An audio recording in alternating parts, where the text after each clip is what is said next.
I always tell students when we look at a fashion or retail life cycle, we look at introduction, growth, maturity, decline, and out of existence. I show this to my students, all my classes. You need to be in that introductory phase. You get in too late, even in the mature phase, wow, you're too late. So if that's the idea, if you can build upon it, get it out there, and it's in that introductory phase where you can get it in and so forth, then you have a great shot of being a success.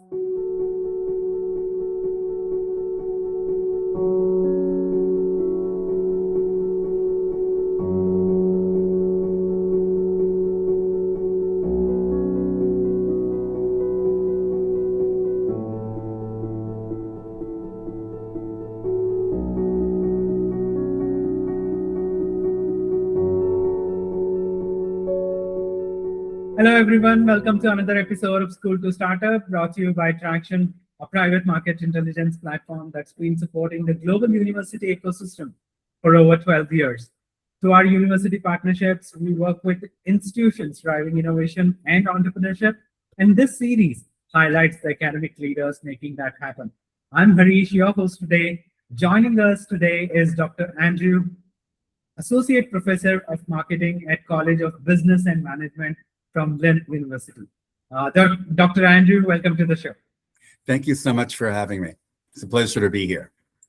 Great. Andrew, while preparing for this conversation, I realized something, right? So I don't think I have ever interviewed someone whose resume includes no professional, circus clown, fashion executive, marketing professor, and costume historian. That's not a career path you come across every day, right? So I have to start here. Which one came first, and how did the rest happen? Well, in a way, they all came first. My background is rooted in luxury fashion in the retail space. My grandmother was the pioneer of luxury fashion and retailing in America. She had the Martha specialty store, women's specialty store chain in New York, Bal Harbor, Palm Beach, Trump Tower for over 50 years. So when I was a young kid working in the Palm Beach store, I would make deliveries, get this, from my bicycle. So that was even before I could drive. So I would make deliveries with these very expensive couture gowns to women, in the neighborhood and drop them off. So I really started with that. As a young person, I watched my mother and grandmother sell very expensive luxury couture, Chanel, Valentino, Saint Laurent, Ungaro, Dior, to very wealthy women, again, in Palm Beach in New York. So I grew up in this, and my grandfather was also in the coat and suit business in New York for many years. So I suppose that was my DNA. So I suppose that started out before, the circus, before theater, before fashion, before education. So I grew up in that space, did it for many years. And then I went to school. I went to New York University, where I got all my 3 degrees. And even before that, I studied theater in New York with Stella Adler, who was one of the famous theater actresses, and had her own studio for many years, including the famous Marlon Brando, who went there. So I studied with her. Then I went to continued on with NYU in the Gallatin division, where I was able to study everything I liked: theater, retail, business, fashion. It allowed me to pursue many of the things that I really enjoyed in life, and was able to do that. And a little bit before that, because my mother early on was in the theater, instead of running away and joining the circus per se, I auditioned for Ringling Brothers Barnum and Bailey Clown College in New York, and made it. So I studied with them at Clown College in Sarasota, Florida. And I was with the circus for a year. In fact, one of the first things I did really in fashion was make my own clown costume. So I did that. Later on, the famous fashion designer Bob Mackie would make my clown costume that I wore for many years.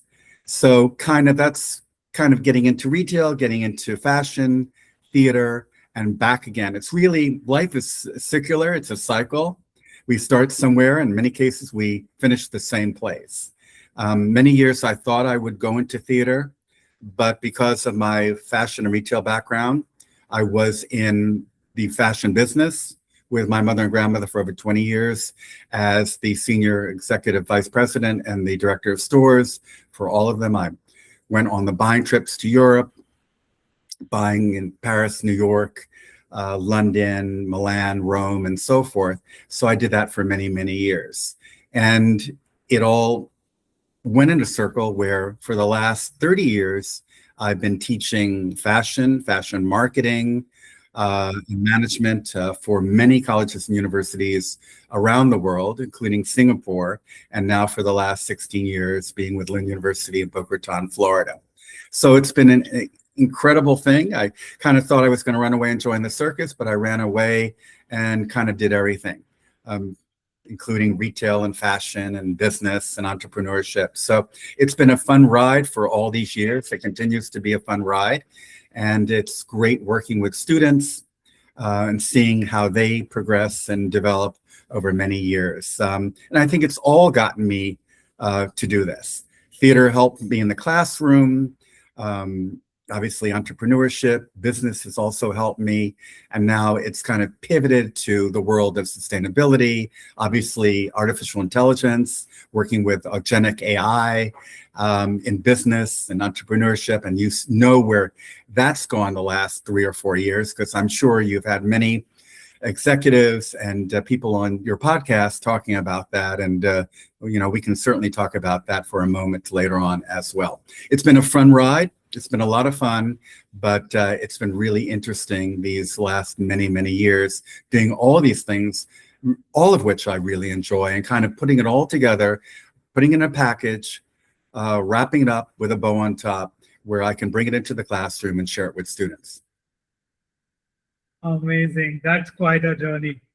But talking about, reinventing yourself. You have done that so many times, right? So you have reinvented yourself multiple times throughout your career. Do you think successful people find their passion, or do they build it over time? I think it's both. I think we see a lot of young students, since we're talking about, classroom to entrepreneurship. A lot of young students, today, they don't necessarily know what they want to do. They get into classes. Hopefully they find a really great instructor or professor that can guide them and mentor them and help them. I certainly have been lucky enough to find those students, and they found me for 3 or 4 years in college. So that's been wonderful. And some of those, again, have their passion, know what they want to do. Some students come to college undecided for a while, not knowing what they want to do. At Lynn University, we allow them to take electives and courses that are sort of survey courses. So maybe you want to do it in fashion or aviation, or maybe supply chain management, entrepreneurship, or sports management, or hospitality, or international business, and the list goes on and on and on. And many times they find, oh, I love this. And then you have some students who go for a year or so, they love everything. And they want to take all these survey classes, spend all mom and dad's money, and not declare for maybe later on in their freshman or sophomore year, which makes it a little bit harder for them. But finally, they find out what they want to do before, they have to pay all this money to take all those courses that they really need in their core major.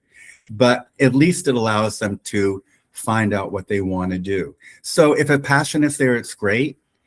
We try to instill the passion in the courses that they do and make it a little bit, more exciting. At Lynn, we also do a couple things differently. One thing is what we have, we started during COVID, and maybe a few of your educators have talked about this. Many schools are going to what we call a block system. So we have 4-week blocks. So a course that normally would have been 15 or 16 weeks, and certainly in the US, is a 4-week course. It needs usually 4 weeks, 4 days a week for 2.5 hours. So it's very concentrated. And the students really have to work hard because they get a lot of material each day. And if you think about it, each day is a week in that old system, a 15 or 16 weeks. So the students really have to engage, they have to listen, they have to apply themselves, take the knowledge they're getting in the classroom and apply it to obviously assignments, discussions, to their projects and so forth. And you know what? It's worked out really well. A lot of students are transitioning from high schools where they have a lot of these block scheduling now and going into college. So this last graduation, right, a couple of weeks ago in May at Lynn, for us, it was the first full cycle right after COVID of graduating those seniors who only knew the Lynn University block system. So I think that has been really helpful. The kids can concentrate, they apply themselves, and in many cases, that's where they find out, what they want to do. So that's been really, really helpful to those students doing that. Also, we have really good mentoring.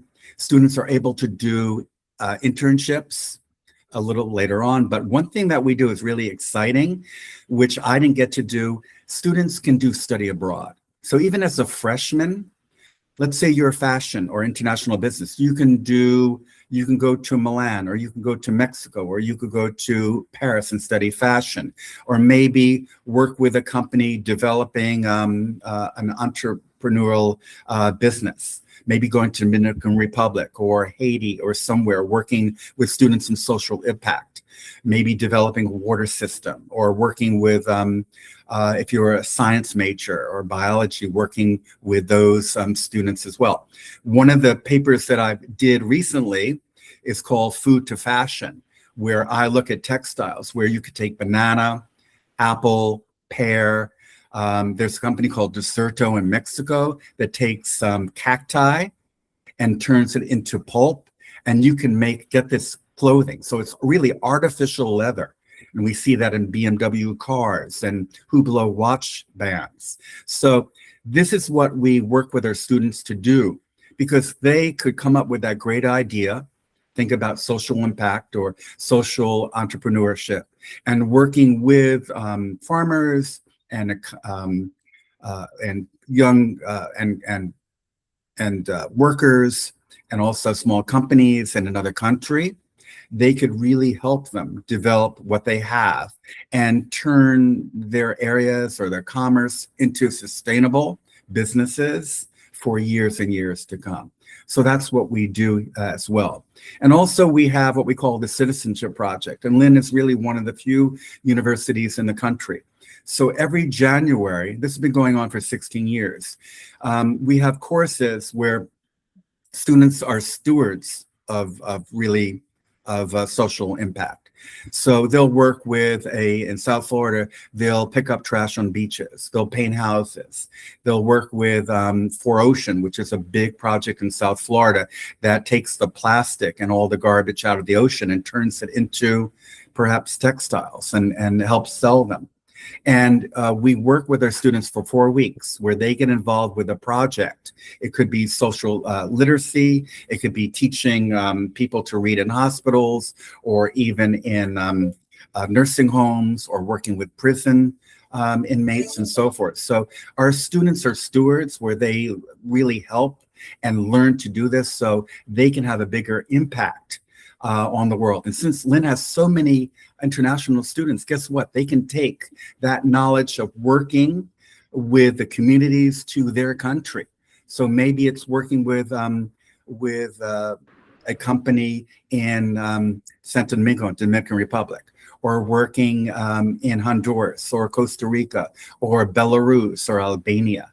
So we have students from everywhere. So they're able to take this knowledge and go home. When they go home, a lot of them like to stay at Lynn and get their master's and just continue because they love it so much, but go home and really apply the information and the knowledge they have to their communities and societies. Some go on to work in government, Some go on to go on into education and commerce and so forth. So we see it all. But I think what our models really, our pillars, are able to help these students be better citizens of the world, and also really understand what needs to be done, since they're the ones who are the next generation, and they have to apply that knowledge. Very good. And very interesting too. You've spent nearly 3 decades teaching and mentoring students. So what's something today's students worry about that students 20 or 30 years ago rarely worried about? Well, I think today one of the things to worry about is getting a job. You know, as we see today in the last couple of years, what's happened in the world with wars and conflicts and tariffs and everything, students are concerned. We think that they're in the classroom looking at TikTok and Instagram and X all the time and emailing their friends, but they're concerned. You know, they in many cases in marketing and fashion marketing and many of the areas I teach, students have to do 1 or 2 internships. So they early on are applying for those internship jobs, many of which are applying for a real job. Because many of those companies will take the students, and work with them or hire them later on. So they're worried for getting those jobs. And for international students, as you can obviously surmise, it's harder because, again, with what's happening today with visas and green cards and everything like that, and certainly student visas, it's becoming more and more difficult. So students are challenged, they're nervous, and we hate to see that happen because it really hinders them in the classroom when they have to worry about, families and getting home, or if they go home for a vacation, can they come back? Can they come back on time? What's going to happen? So we have a lot of that today. We help them as much as we can to really get around it, as much as we can do at Lynn, and certainly I'm sure other universities in South Florida all around the country do the same thing. Since really the students are really, our number one resource. That's what we're here for. So they really are thinking about that. I'm not saying it's never ever been easy over the last many years, but I think it's been more challenging now that we've seen the last 1 or 2 years for students. Getting those jobs, obviously keeping the jobs, and again, there's more competition, okay? With the internet, with Facebook, with TikTok, with AI, doing a resume, helping AI helping you with everything. And getting your resume out there and applying for the jobs, we see more and more and more students. For every 1 job, you're going to get hundreds of students. We know Chanel, we know the name Chanel, the Chanel company, which is a multi-billion-dollar company. In South Florida, they're opening a new store in Boca Raton, Florida, which is, very upscale. I know, talking to one of the regional executives, they've already, and this store is opening in the fall, I think they've already had 5 or 600 applicants for those people, even just in sales associate positions. And they're not just from South Florida. We're talking people would even like to come from London or come from Paris and move over here, or come from San Francisco. So obviously the impact is huge.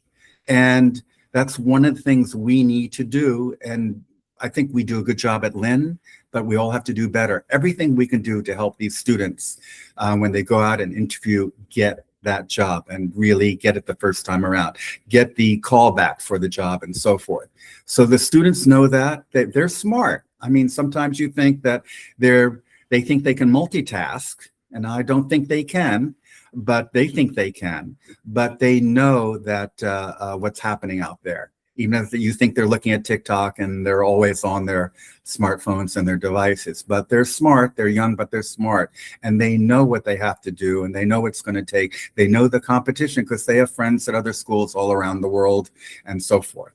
So they really are applying themselves, and many are doing a really, really good job as it gets harder. So those are things that I think they're worried about, I think they're looking at, and our job as educators, or even the people obviously in admissions and education and working on internships and so forth. It's all our jobs, the families and so forth, friends, the businesses, all to help because again, this is the next generation. We need them to do everything. We need them to do it well, because we are going to depend on them when we retire, or this generation, and depend on the next generation. So they have to be better, because guess what? The world is smaller. Electronics, AI, and everything is out there. It's not going to go away. It's going to get more concise, no matter how we see it. Could be a little chip in our brain. I don't know. More like Star Wars or Star Trek. So it's going to be a different, 1984, a new, different world that we are in now. So turning it over to them, we got to make sure that they're going to do the best job possible, and hope, better than perhaps we did. Right. Adding on to that, I think whenever I speak to students across various different campuses, that they have some, myth about starting a business or entrepreneurship, right? So in your experience, what is the biggest myth students have about becoming an entrepreneur? And that's good, because we have at Lynn what we call the Watson Institute, which is, a group of students, and they're nationally, and they study social impact, social entrepreneurship. They take on projects, these students, they could be working with a not-for-profit, and many work with not-for-profits. And a lot of students go on, Lynn graduates in international business working in not-for-profits. One of the things, and a lot of our students, basic students, don't understand what that is. And not-for-profits are huge. I mean, many are million-dollar and billion-dollar companies. And I think mentoring with them is really important. But the biggest thing is the mentors and the mentees. So the mentees are students, and the mentors who are out there. So it's the companies. It could be anything from SpaceX. It could be whether it's a not-for-profit or a for-profit company. It could be an environmental company.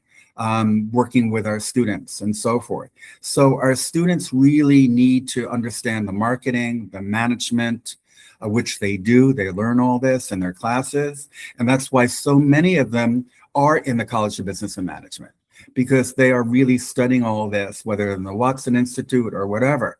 Obviously, they get the flavor of taking courses, arts and science and everything, which is really important, and we call the dialogue courses, which are your English and math and sociology and psychology and whatever, all wrapped up in those courses. And we do that at Lynn in a different way, which is really exciting as well. That's probably another conversation, how we do that. But the idea is that having mentors in these companies or organizations, not-for-profits, who work with our students. They can shadow them. They can be on Zoom with them. If they're a local company, they can go and work with them. Could be an internship. So that's important. And we have advisory boards in the College of Business, and really in all of our programs and our colleges, that really work with faculty, deans, the administration, and students to find out or make sure the students are learning what they need to know and have mastered all the student learning outcomes that are necessary for these companies. They don't mind working with you. They don't mind training you. But for them to go over and over the same concepts, doesn't work, okay? They're just kind of wasting their money. So if they know that these students are learning in the courses what they need to know, and they're mastering them, and then these companies could hire them, and then day one they can jump in and really know what they're doing. That is really important. So it's really the one-to-one with the mentors and the mentees, whether they're doing social entrepreneurship, social impact, international business, marketing, finance, cybersecurity, health management. We have all these programs at Lynn in the college, and obviously in the other programs as well, that our mentors can really be working with these students so they get into those jobs and they have a really great future where they could be the leaders in those companies or corporations, whether they're for-profit or not-for-profit. Very true. And say, for example, you are one of the mentors. If a student walked into your office tomorrow and said, Professor, I've got the next $1 billion startup idea. So what's the first question you would ask before getting excited? Well, first of all, you know what I asked them for the $1 million idea? I said, okay, so has this been done before? Okay. And probably a question you would think on the American show Shark Tank, which I'm sure it's in syndication all around the world. But when the sharks, Mr. Wonderful says, hey, has this been done before? I think I've seen this before. So has it been done before? And even if it has or it hasn't, that's a good question. But the big question is, so how is it sustainable? Also, where are you going to get the revenue for this? Banks don't lend money for ideas. Maybe in Henry Ford's day they did, but 120 years later, they don't. Are you going to get it from family and friends? Probably not. So where are you going to get the seed capital for this? Okay. And in many cases, you're not going to get it from a loan shark. You're not going to seed capital. You're going to get it what we call an angel. They're going to want a big ROI, return on their investment. They're going to want stock. They're going to want all kinds of perks. Okay. And you're not at this point, you don't have that to give them. You probably aren't even incorporated yet. So where are you going to get the revenue? Okay. What kind of business and marketing plan do you have? Okay. I'm going to say, hey, where's your business marketing plan? I'm going to see that right now. Oh, I don't have it yet. Well, when are you going to get it? How much money do you need for this? Okay. Have you done your research? Okay. Again, the question is, has this been done before?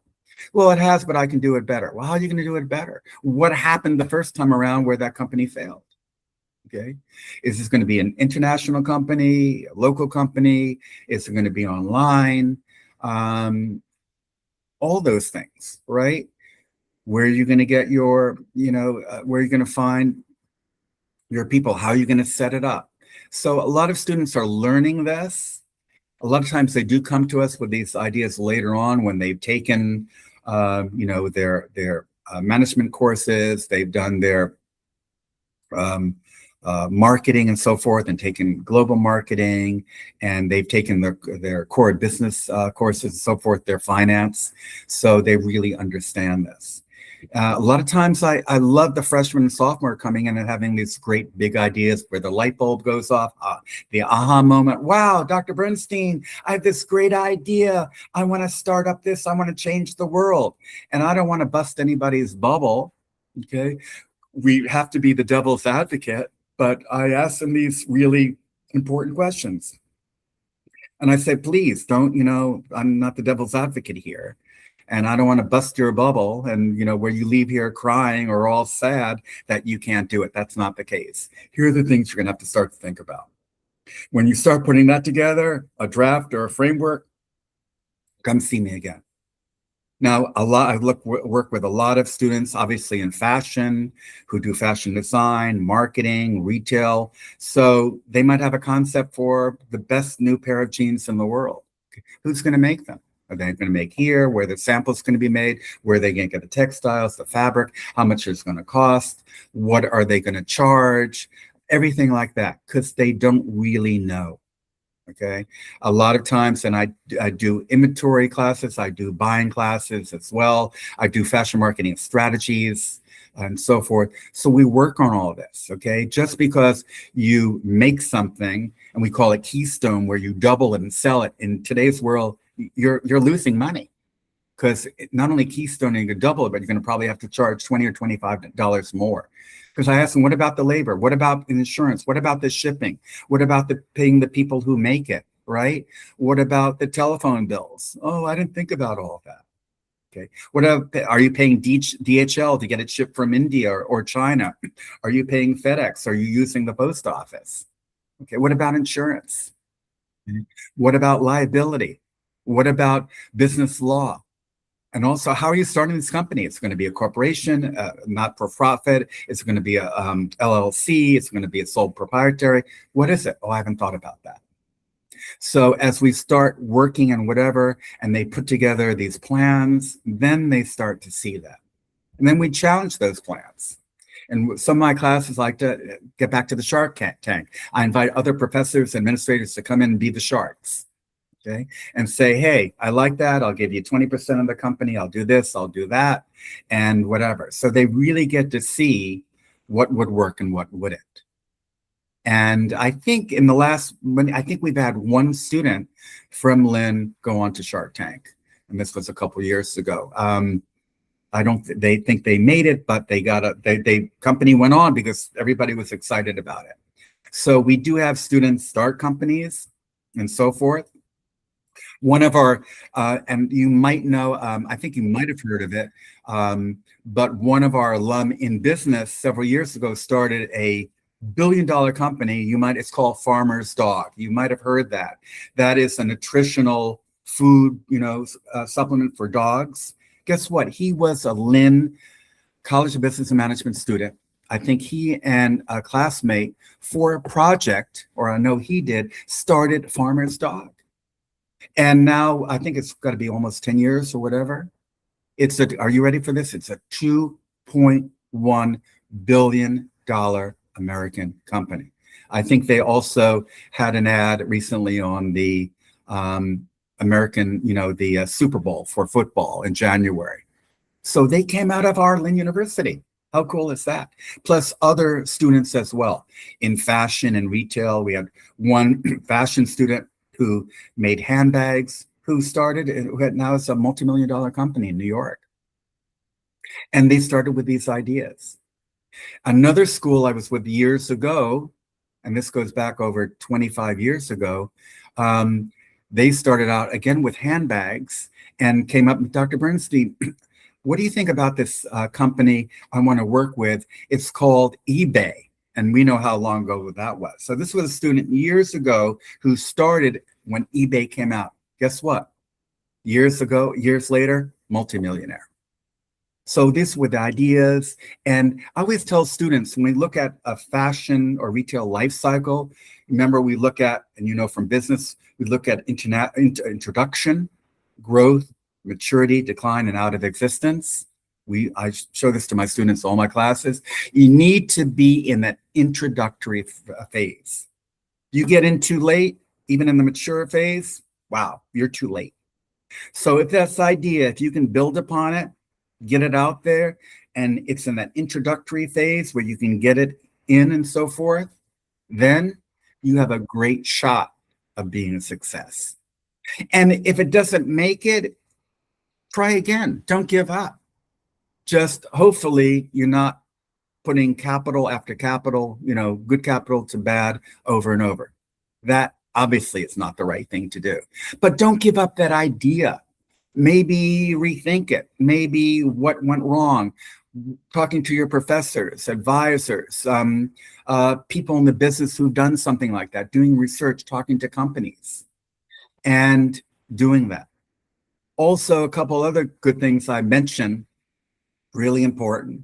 If it's something that you're inventing or doing, get the copyright or trademark. Make sure you get that. And the two biggest things I tell students, are you ready for this? The most important, and this goes for in any country, make sure you have a good lawyer and a good accountant. Okay, those are the two most important people, your friends working with you, that are going to save you, your life, your career, your business. Don't do it yourself, okay? Don't go on the app, business.com or, legalpapers.com and come up. Make sure if you're an international student from Switzerland, get a Swiss lawyer. If you're in the United States, get a Florida lawyer or New York lawyer. And the same thing with accountant, that they can give you the best advice possible. You might have to pay a little money, but they're really going to help you, right? The thing, if you have a name or a trademark, you're going to have to go internationally and make sure nobody else has that. Go to GoDaddy, and get, andrewbernstein.com. So you have it before it's too late. Because, there are people and individuals who they might see you and that you're coming up with something. They're going to buy your name, right? And they're going to have it. So later on, if you become a big success and you want it for the internet, you're going to have to buy it from them. And I've seen these people, they been on the news and whatever, who've made millions of dollars. This even happened, I think, with Ford or Chevrolet, GMC, believe it or not, years ago, that these people were smart enough to go and buy those names, and you can, for $50. So when GM or Ford or whatever wanted, their internet presence or online, they had to go and buy it from these people for thousands or hundreds of thousands of dollars. So you need to make sure all your I's are dotted, your T's are crossed with everything in business, certainly today, because people are checking you out. And if you're not doing it right, they can do it right, or they're going to learn how to do it right, or they're going to get the information to do it right.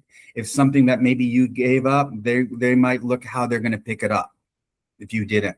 So you have to make sure. And so if it's a great idea, work on it, but make sure you get all the best advice, mentors, the people helping you, friends, family, lawyers, doctors, educators, your company helping them as well, to really help these students, okay? Because they could lose it all later on. And that would be, we've seen that with designers too, who sold their company and they lost their name. It was with Halston, the great American designer. He literally lost his name, and it took him till he died to buy it back, because he sold it. He thought he was going to make a lot of money, but they took his name and his brand, which was him, Alston, and they almost put it into the ground. And nobody wants that. And these students are too young. They see a big price. So we're going to pay $3 million for your new idea. Oh my God, I love that. I'm going to take it. Thank you. And later on, what did I do? I shouldn't have done that, because later on I could have sold that for $500 million. So it's all these things. You have to think about it, act on it, but really sit back and look at everything and make sure you're doing the right thing, okay? Common sense, research, education. Sometimes if it's too good to be true, it is. And this happens in business and life and everything. So that's what I tell my students and working with them, because I want them to be the next success, right? But sometimes that success takes a long time. In the theater, you probably said that person was an overnight success, right? Well, they drove a taxi in New York for 10 years, applying for, for all those parts until they got the one. Same thing here, okay? Don't sell out. Don't give in, okay? Remember, you are, Ford says, is number one, job one. You are number one. Your brand is number one. Your name is number one. It's you. Don't lose it. Don't give it up. Don't sell it. That's you, whether you're a fashion designer, a company, and so forth. And I think those are the things we have to instill in students, whether doing social impact, social entrepreneurship, and international business, starting any company, okay? Do it right. Get all the advice you can, okay? Don't sell too fast. Don't give in too fast and whatever. Don't get tired and go on to the next thing. If it's good, stick with it, because it could be the next great thing since the wheel or fire started. And I tell that to all my students. Some listen, some don't. And some, I've gotten emails from students 25 years ago. I wish I had listened to you, or thank you for helping me. I did listen to you. And I hear that, and I know a lot of other professors and educators and instructors hear that from their students, whatever college and university they went with, anywhere around the world, because that's what we're here for. We do it because we love working with our students, advising, helping them, nurturing them to be the next great, Bill Gates or Elon Musk or, anybody else, because they can be, whether they're going to be president or they're going to be, the head of Tesla or the next big inventor. Okay, how great is that? So that's what we live for. That's what we enjoy doing. And that's what I think we wake up every day doing, just kind of, what will today bring? What student will come to my office? What student will be in my class? What can I help them with? And when that light bulb goes off, I call it the aha moment, that little yellow light bulb, and wow, I got it. Thank you. And I think that's the most exciting thing that the students can get. That makes me happy, going home and getting ready for the next day, the next year, the next semester, until one day, I suppose, I retire and come out and work with you. Amazing. This is incredible. Dr. Andrew Burnstine, thank you so much for being You're part welcome. of School to Startup and for sharing your incredible journey with us. From a professional circus clown to a fashion executive, educator, and marketing expert, your story is a powerful reminder that careers don't have to follow a straight line. Throughout this conversation, I think I've explored entrepreneurship, innovation, marketing, and the importance of staying curious and open to new opportunities. This is an incredible episode of this season. Well, thank you. We didn't have to be as crazy as Shark Tank, but if anything rings a bell or resonates, just go with it. And you can always reach out to me at Lynn University, A Burnstine, Burnstine at lynn.edu. I know they can also reach out to you. And we're here to help you, okay, with that next idea, that next challenge, anything we can do to help you be a success. Wherever you go to school, it could be Lynn University, it could be Harvard, it could be Yale, or my alma mater, New York University, okay? Just really be you, keep those ideas, never get low, just always go high. And I think if you do that, wow, you can change the world. One person at a time, one business at a time, and so forth. And you can make so many people happy and have a great life that you didn't even know you touched. And that's what we all want to do, making it a greater, safer world for all of us today, tomorrow, and for the next generation. And it was such a pleasure being with you on the podcast and just really giving some inspiring words to everybody out there, whatever venture, whatever they do in life or in business for their success. So thank you. Great. Again, for students, aspiring entrepreneurs, and serial entrepreneurs, and also lifelong learners watching around the world, we hope this episode has inspired you to embrace your own unique path and keep learning along the way.